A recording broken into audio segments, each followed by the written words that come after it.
sesuk aku arep nglamar Indah. Wis mantep tenan apa piye le? Wis, Mbah. Aku wis jelas tok tekan-tekoni wae kapan le rabi iki. Hayo ngono kuwi kok le. Wong lanang iki kudu gentle, ora mung pacaran wae wanine. Iya, Mbah. Pokoke wis arep tak antepi nek iki. Simbah kudu ngewuhke aku sing gedhen-gedhen lho, Mbah. Iya le, beres nek kuwi le. Gablek duit apa piye kowe iki, Mbah? Kok lo semaur le nyantai. Hayo duwe. Nek mung ngrabekke kowe wae. Didolke sapi saja ya, Mbah. Ora le, pokoke kowe tenang wae. Tenang-tenang piye karepku ki dhewe kok sing gedhen-gedhen ya, Mbah. Iya le, wis to. Kowe arep ngundangi wong pira? Ayo pokoke sing akeh kok, Mbah. Paling ora ya 500, Mbah. Alah, kok le sepele. Aja mung 500. Gaya. Apa ora ya, Mbah? 600 mo, Mbah? Kowe iki piye to le, jare njaluke woh gedhen-gedhen. Lah aku ora ngerti kowe kuwate pira ya, Mbah. Kaya aku mung ndedit nggo nukoni tok, Mbah. 1.500 undangan kurang ora le. Tenan lho, Mbah. Dobos ora kuwi. Tenan le. Ya wis 2.000 undangan sisan le. Ning ngrasah terter karo genduren. Berarti ngundangi hari H tok kuwi ya, Mbah. Iya le. 2.000 undangan le. Terus nampa-nampa sumbangan ora kuwi? Ayo nampa kok le. Tenan aku rugi.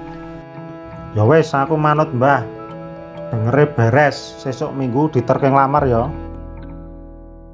Iya le, tak terke.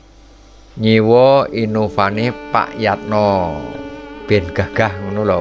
Wah, anak kowe kudu, Mbah. Jajal saiki teleponen Indah. Tekokno sik dipantangi dina apa wae. Oke, Mbah, tak telepone saiki. Ra ono dina sing dipantangi kok, Mbah. Manut etunganmu pokoke. Kowe ora luwih ngerti, Mbah. Ya wis. Nek manut aku tanggal 20 Maret 2026 wae. Jam 10 esuk tekan jam 3 sore acarane. Dina apik apa piye, Mbah, tanggal 20 Maret ki? Apik banget kuwi le. Cocok nggo ngibadah. 2000 undangan tenan iki, Mbah. Wes sak senengmu, sapa-sapa tok undang oleh.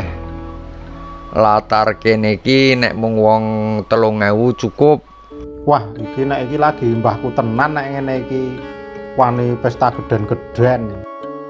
Kowe kok le kromo dulu pensiunan polisi. Ya njajal tak telepone, Mbah. Gelem ora nek le ijab tanggal 20 Maret sesuk. Wah, aku ora urus kok, Mbah, ngisini-sini aku.